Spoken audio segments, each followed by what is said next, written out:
Hello friends, welcome to the series which we are doing on issues in World History 1, the 20th century.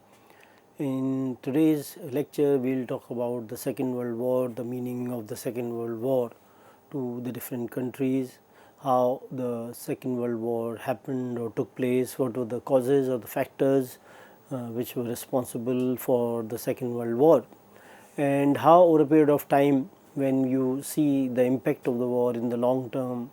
as well as the short term impact of the war. So initially we will try to see that how Hitler, who is generally considered as one of the important factors in the Second World War, and the policy which was followed by Hitler in that context, which finally led to the war, and historians are divided in that context in terms of their ideas to what extent Hitler was responsible for the war. And when we see the background also, then also we realize that when we understand the background of the Second World War, we realize that the Treaty of Versailles, how it treated Germany, and at the same time the war guilt clause which was there in the Treaty of Versailles, it played an important role where Hitler could mobilize the German masses, and the ideas of the lost pride of Germany, they were being talked about. And apart from Hitler and Germany, we find that there were other nations which were not happy the way the world order unfolded after the First World War. So all of them in various ways contributed to the emergence of the Second World War, and we see that it was one of the most devastating wars of this particular period, and how a lot of loss of life and property took place. And we find that how USA and USSR, they became the two superpowers after the Second World War, and some kind of a bipolar world was created where both these nations, they were dominating the world. And nowadays we talk about the multipolar world, that not only the two superpowers which were there, rather we should have more countries having a lot of economic might and political power, and we should have a multipolar world, and a multipolar world is a balanced world that way. So that is also being talked about. And when we see that how the Second World War unfolded, and how the kind of devastation which was caused during this time, and how historians, they have looked at the Second World War, various kinds of trends which are there with regard to the historiographical debates, in which historians have tried to see the genesis of the war,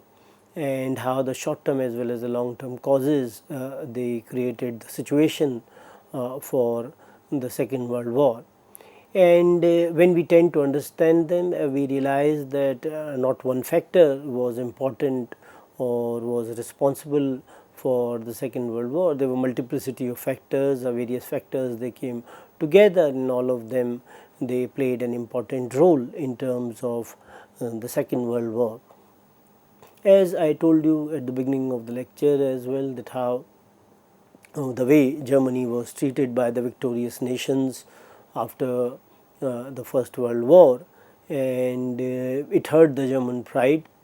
and Germany felt that it had been mistreated by the victorious nations, and the way Treaty of Versailles was imposed on Germany, that they did not find any option, that unless they are going to sign it, and if they do not sign it, then they will be in a way treated more badly by the victorious nations. So they did not have that kind of an option where they could back out, and they had to sign the Treaty of Versailles, and they felt humiliated when they signed this treaty, because the provisions of the treaty were such where they felt that German pride was hurt. And Hitler mobilized these kinds of ideas. He gave to the Germans this idea that the lost pride of Germany would be won back by Hitler through various measures when he is being given power. And once he seizes the power, then Hitler utilizes all sorts of tactics in that framework to mobilize the public opinion, and also various kinds of policies which he followed at that time. And we also see that the other nations like France and Britain, they also tried to placate him in some way, because of which we find that they followed some sort of an appeasement policy, and because of which we find that war maybe got delayed for some time, but such kind of tactics of Britain and France also contributed in this fashion that Hitler became more and more dominant, and we find that this also resulted or was one of the causes of the war. And when you tend to understand the demands which were made by the Treaty of Versailles, how victorious nations, they took away many of the German areas, they acquired them, and the way German armed forces, they were being limited. Now they had to restrict the armed forces to a certain number,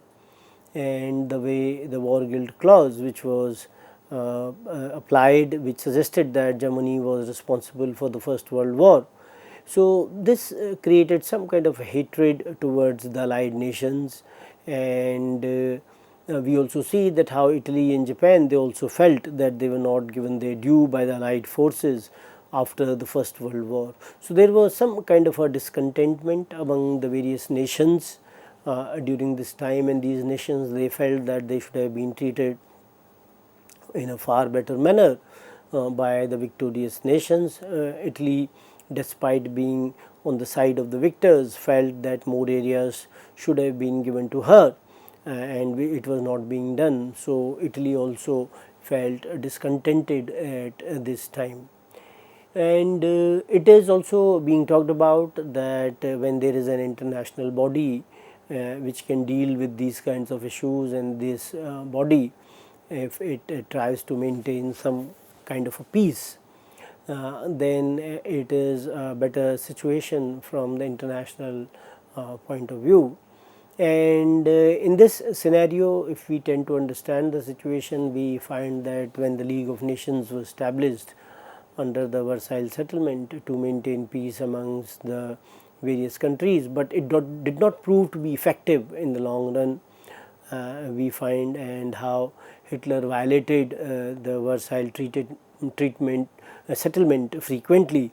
and the League of Nations, it remained a silent spectator. It could not do much in that sense, and Hitler continuously violated the various provisions which were there in the Treaty of Versailles. So this kind of a scenario was also not in favor of keeping a favorable situation, because whenever the provisions of the settlement were violated by Hitler, it also provided him some kind of a strength to go further and further violate the Treaty of Versailles. And also we find that the victorious nations or the allied nations, they did not do much during that time when all these provisions, they were being violated by Hitler. And keeping this scenario in mind, we also find that the situation during the 1930s, especially beginning from the 1929 with the Wall Street crash in America, and how we find that there was a situation where world economic crisis or the Great Depression, which began with the Wall Street crash on 29th October 1929 in America, and it also in a way precipitated the conditions for the Second World War, because we find, because of the Great Depression of the 1930s, almost all the countries of the world, especially European countries, they got affected, and we also see that how this kind of a depression also affected America as well. So we see this kind of a situation of economic crisis or depression also affected Germany as well, and because of which we find that high unemployment figures, inflation, all these things, they rise in Germany and other European nations. And because of this, we find that many dictators or many governments, they were trying already to exploit the situation to their favor, by promising a number of possibilities in future if the public opinion is in their favor. So, Hitler also mobilized this kind of a scenario or situation in his favor, and he promised to the Germans that how the Germans or Germany's glory would be brought back by him, it will be restored. And we also see that how Germany was in a way violating the economic terms of the Treaty of Versailles as well, and it was not ready. Germany was not ready to pay reparations on time. In many times we find in the latest stages that Germany stopped paying the reparations, and the reparations commission, which was established in 1921, it demanded 1360 crore marks German currency from Germany as the war reparations. So, this in a way also worsened the German situation, because Germany had to pay this amount to the victorious nations. And in the Treaty of Versailles we have seen that how some of the productive areas of Germany, they were being taken away by the allied nations. And so, from the resources point of view, we find that Germany was at the receiving end, because many of their areas, they were being taken away by the allied nations, and we find that the kind of reparations or the war indemnity which Germany had to pay was also very huge. So, from this perspective, when they had to pay huge war indemnity, it created a situation in the German economy which was not conducive for the consumers, and we find that increasing unemployment and the inflation rates, they also started affecting the common masses, and this situation was utilized by the Nazi party to their advantage, which in a way combined this economic situation with the promises for reviving the lost glory of the Germans. And we also see when Germans, they refused to not pay the war reparations to the European nations, then the kind of economic programs which they had started, they also got some kind of a jolt, because now Germans were not paying them the kind of money which they had to pay through the war reparations. And if you see the political situation in Germany, then we find that how depression created a situation for the Weimar Republic, where we find that it could not survive this kind of a ravage, and Weimar Republic perished because of the ravages of the world economic crisis. So, we find that when you see the overall situation, then political instability was there, and rising unemployment, as I told you. And when unemployment figures, they were rising, then definitely we will see that the opportunities which were on offer in terms of getting jobs and other economic activities, they were also shrinking. And when there will be no employment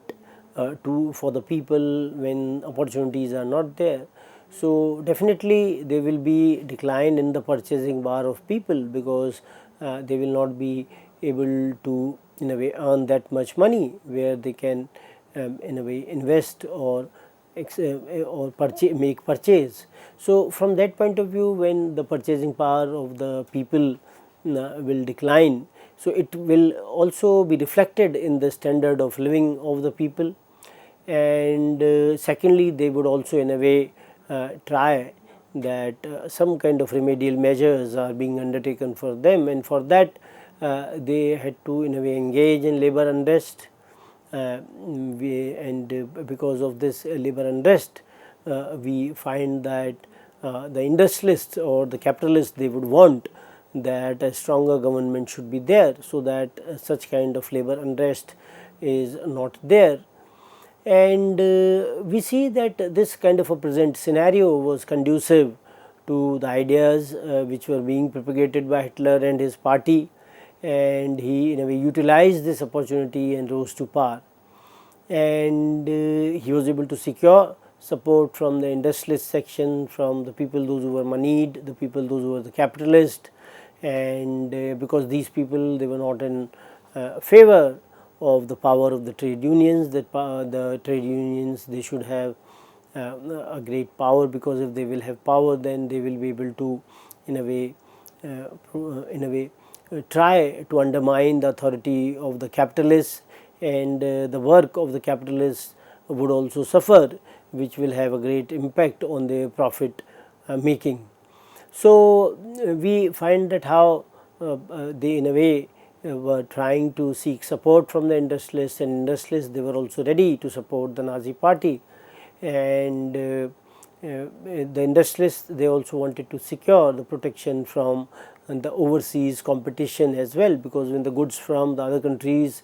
they will come to Germany, and then they have to compete with the German produced goods. So industrialists were in favor of such a government which is stronger in nature, which is ready to support them, and at the same time it is also ready to protect those industries which are there in Germany. So all these things, they contributed in that sense, where they could get the support of the capitalist class. And if you see the situation of Japan during this time, that how the impact of the Great Depression on Japan, it was also equally damaging, and the rising unemployment figures, decline in the exports, and discontent in rural areas led to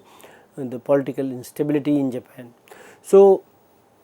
when you see these times of political instability in Japan, we also find that it was also a period where Japanese militarism also rises,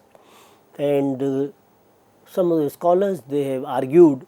that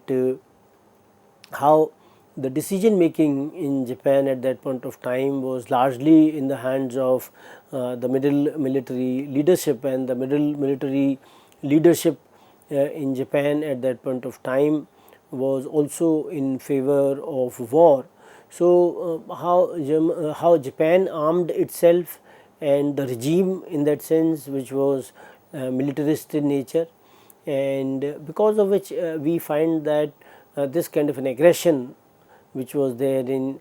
Japan at that point of time, it combined with the efforts which were made by Hitler, where we find that Hitler was comparatively more calculative, and if you read Mein Kampf or My Struggle, which was an autobiographical work by Hitler, or Judas Buck, or the second book which was written by Hitler, in which we find scholars have talked about that the designs of Hitler, they have been written, that what Hitler wanted to do in over a period of time. And we see that when such kind of a situation was prevailing, then over a period of time, people, they also lost faith in the civilian governments for the policies which were being followed by them. And so the power of the military establishment definitely is going to increase when the civilian government is not able to control the situation. And especially when one is talking about Japan, then we find that how it occupied Manchuria in 1931, and it also engaged itself in war with China, and then entering the Second World War and attacking the Pearl Harbor in America on 7 December 1941. So we see that how Japan was also turning into some kind of a military state and some sort of an aggressive state which was ready to fight the wars, and this kind of an aggression also got reflected in terms of when Japan occupies Manchuria in 1931. And when Japan enters the Second World War, the way it attacked Pearl Harbor in America also proved detrimental to the German interests, where we find that the direct participation of America in the Second World War took place when America was directly attacked by Japan. So given the situation and the kind of changes which were coming in the situation at that point of time, we also see that one other important factor was in the framework of the ideas. Ideas definitely played an important role in the origins of the war, and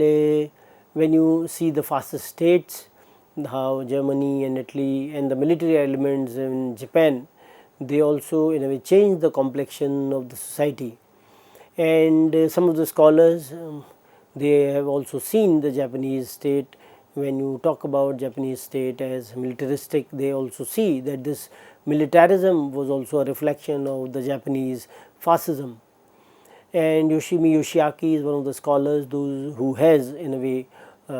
talked about this idea that there was fascism in Japan as well, and the roots of Japanese fascism were in the militarism. And we see when you talk about the ideological issues of those times and how they were trying to in a way see or look at the territorial expansion, at the expansion of the other states, as Hitler wanted to expand German frontiers by taking over regions from other areas. And Bolsheviks, in that sense, they were also trying to aim for the world revolution after 1917, and how the working class of the world, it should be united. They also talk about from this perspective. And at the international level, we find that how Russians, they were also, or the Russian Socialist Party or the Bolsheviks, they were trying to unite the working classes of the world. And such kind of an ideas, they were also being propagated, that the workers of the world unite, you have nothing to lose except the chains. So such a kind of a thinking, where we find that the working class movements across the world, they had to come together to secure what they wanted to secure for themselves. Such kind of ideas, they were also very popular at that point of time. And ideology definitely is an important factor here, when you see that how Nazism, through its ideological orientation, was trying to do certain things on its own, and on the other hand we find Japan, which was some sort of a military state, was also trying to inculcate certain ideas among the various sections of the society, where they had to fight with the Nazi forces to achieve their objectives. And we see when Russia was talking in the framework of a revolution, then many of the Western nations of the world, they became anxious, because they did not want the Bolshevik or the socialist revolution in their countries. And when we see that some of the important nations like Britain and Italy and France, they recognized the Russian state in 1924, while the USA also did it in 1933. So we find two types of dictatorships. One was the communist in Russia and the fascist in Italy, Germany, Japan, Spain and Portugal. And so it in a way led to the reordering of the society, because we find that the communists, they also acted as dictators, as the fascists in Italy and the Nazis in Germany. So we will continue further with the ideas relating to the making of the Second World War in our next lecture. Thank you very much.